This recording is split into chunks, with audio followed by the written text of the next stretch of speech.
Benkei, Japan. Benkei was a warrior monk during Japan's Genpei War in the late 12th century. People describe him as unusually large for his time, likely standing over 180 centimeters tall. He wielded a heavy, two-handed, long-bladed polearm called a naginata. He was known for challenging elite swordsmen in Kyoto. His quest is to collect 1,000 swords from samurai he defeated in combat. When he crossed paths with Minamoto no Yoshitsune, he was defeated twice. Benkei chose to follow Yoshitsune. He devoted his life to him. Things took a dark turn after the war. Yoshitsune was outnumbered 5-1 and cornered at Koromogawa, facing an inevitable end. Inside, Yoshitsune prepared for seppuku. Outside, Benkei took position alone on the narrow bridge leading to the house. At first, soldiers attempted to rush him directly. It failed fatally. In close quarters, Benkei was too dangerous, cutting attackers down before they could overwhelm him. After suffering losses, the enemy pulled back and changed tactics. Archers were ordered forward. Arrows struck Benkei again and again as he stood his ground, unmoving, gripping his weapon, eyes wide open. No one dared to approach, remembering how fiercely he had fought at close range. Only later did the soldiers realize the truth. Benkei was already dead, still standing upright in his duty till the very end. Adrian Carton's Award, United Kingdom. The unkillable soldier, Adrian Carton's Award, was wounded so many times that most soldiers would have been discharged after the first two. His war began during the Boer War, where he was shot through the stomach and groin. Years later in Somaliland, he was hit twice in the face, losing his left eye and part of his ear. He refused to leave the field. During the First World War on the Western Front, the injuries multiplied. He was shot through the skull, ankle, hip, leg, and ear. When his left hand was shattered and doctors hesitated to amputate, Carton de Wart tore off 2 of his own fingers and returned to command. His defining moment came at the Somme in July 1916.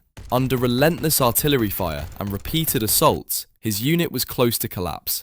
Despite being wounded again, he moved openly along the line, reorganized his men under fire, and held the position.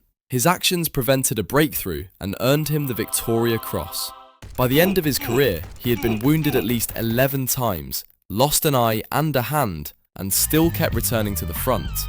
In his own words, "Frankly, I had enjoyed the war." Genghis Khan, Mongolia, the first Khan. Temujin rose from total collapse. His father was murdered, his clan abandoned his family, he was captured and enslaved. When he escaped, he made a single vow: never yield to anyone again. Once in power, he rebuilt the Mongol Empire into the most ruthless and efficient war machine in history. He eliminated bloodline-based authority and replaced it with pure competence. Rank was earned through ability, discipline, and loyalty, not family ties. Talent was promoted regardless of origin, even former enemies. This prevented internal rot and created an army that constantly optimized itself. The Mongols were not tied to cities, fortresses, or supply lines. They lived as a moving war economy, sustained by herds, dried meat, and fermented milk. An army without fixed infrastructure could not be starved, besieged, or cut off. While others defended territory, the Mongols carried their entire system with them.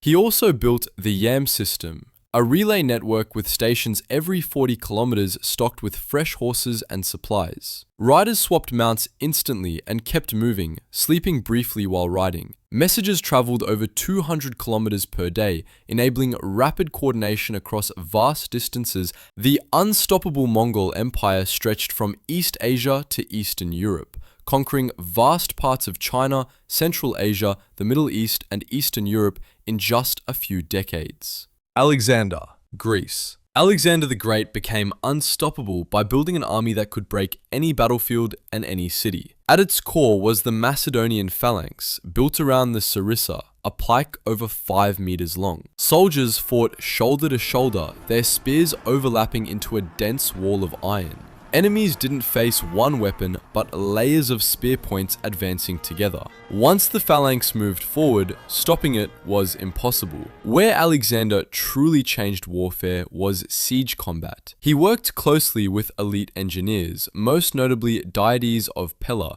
who didn't invent siege machines but perfected them. Under deities, siege towers, catapults, and battering rams became massive mobile fortresses, protected by armor and powered by large crews. Cities were no longer safe behind walls. The clearest example was Tyre, a heavily fortified city built on an island in the sea. No army had ever taken it by land. Alexander's solution was unprecedented. His engineers dismantled the mainland city, using the rubble to build a massive causeway across the sea, allowing siege towers and artillery to roll directly to Tyre's walls. As his campaign expanded, Alexander adapted again, training Asian troops in Macedonian formations while integrating cavalry and mounted archers, making his army faster, broader, and more flexible with every conquest. In just over a decade, he shattered the Persian Empire and pushed from Greece through Egypt and deep into Asia, reaching India, leaving behind a form of warfare no rival could counter.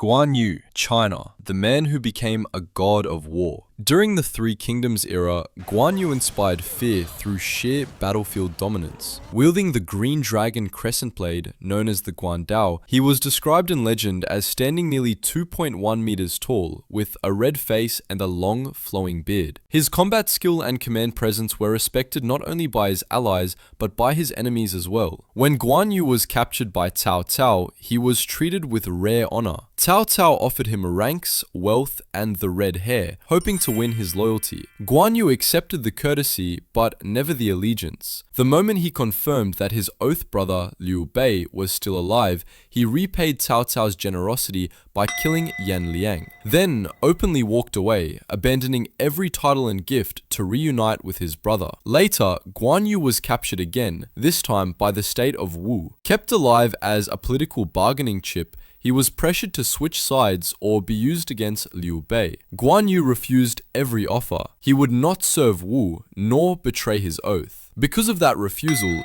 he was executed in 219 CE. After his death, soldiers prayed to him before battle. Merchants worshipped him for justice. Over generations, Guan Yu was no longer remembered as a man, but revered as the god of war and loyalty. Roy Benavidez, United States. Roy Benavidez was a US Army Special Forces Master Sergeant. In 1968, near Loc Ninh, a 12-man reconnaissance team was pinned down by an enemy battalion. Rescue helicopters were repeatedly driven off by heavy fire. Hearing the radio calls, Benavidez grabbed the medical bag, armed himself with a knife, and volunteered onto the next helicopter. It couldn't land, so he jumped into the firefight alone. He sprinted through gunfire, threw smoke to mark the team's position, and pulled the wounded into a defensive perimeter. He moved along the line, handing out water and ammunition to keep them fighting, recovered classified documents, and dragged injured men toward extraction while calling in airstrikes and directing covering fire. During the chaos, an enemy soldier bayoneted him. Benavidez ripped the blade free, killed him with his knife, and kept moving. Later, he grabbed an AK-47 and shot 2 attackers while shielding survivors boarding the helicopter. After 6 hours, he collapsed and was declared dead. As a doctor went to zip the body bag, Benavidez spat blood into his face to prove he was alive. He survived 37 documented wounds, 7 from gunfire, and pulled at least 8 men out of that kill zone. Galvarino, Chile. Galvarino was a Mapuche warrior from southern Chile during the mid-16th century, a time when Spanish forces were pushing deeper into Mapuche land to expand their conquest. Galvarino was captured during the Battle of Lagunillas in 1557. As punishment, Spanish commanders ordered his right hand cut off. He showed no reaction, no cry of pain. Instead, he stared directly at his captors and provoked them to cut off his other hand as well. The Spanish complied. Mutilated and bleeding, Galvarino was released and sent back to his people, meant to serve as a living warning that resistance would be crushed. When Galvarino returned, he gathered the Mapuche warriors and showed them what surrender looked like. He warned them that this was the fate awaiting all who submitted. His words and wounds ignited fury rather than fear. Blades were bound to his forearms, and Galvarino returned to the battlefield, charging Spanish lines despite having no hands. He fought again and again, inflicting damage and killing Spanish soldiers in close combat. From that moment on, his life was dedicated entirely to revenge against the invaders who tried to break him. Galvarino was eventually captured once more, and this time he was executed. He became a lasting symbol of resistance against conquest, a legend that proved terror could not bend the courage or the will of a people determined to fight back. The Viking Berserker of Stamford Bridge, Norway. The mysterious Viking who held back an entire army. In 1066, during the Battle of Stamford Bridge, the Norwegian army of King Harald Hardrada was retreating under pressure from the advancing English forces. To prevent pursuit, one unnamed Viking warrior remained behind to block a narrow wooden bridge, buying time for his comrades to escape. Contemporary accounts describe him as a large and terrifying figure, wielding a massive two-handed Danish axe. Standing on the bridge, he turned the narrow crossing into a killing ground. English soldiers attempting to rush him were cut down one by one. Chroniclers describe him killing dozens of men, with estimates often placed around 40 English soldiers before anyone could reach the far side. Direct attacks failed. The English could not overpower him head-on. Eventually, they adapted. One soldier slipped beneath the bridge, floated under the planks, and thrust a spear upward, striking the berserker from below. The Viking fell, and the bridge was finally taken. His stand had delayed the English long enough for the Norwegian army to withdraw. He died unnamed, however, his spirit was undefeated. A true warrior. Alright folks, which warrior impressed you the most? Are there anyone from your country who deserve a place here? Tell me in the comment below.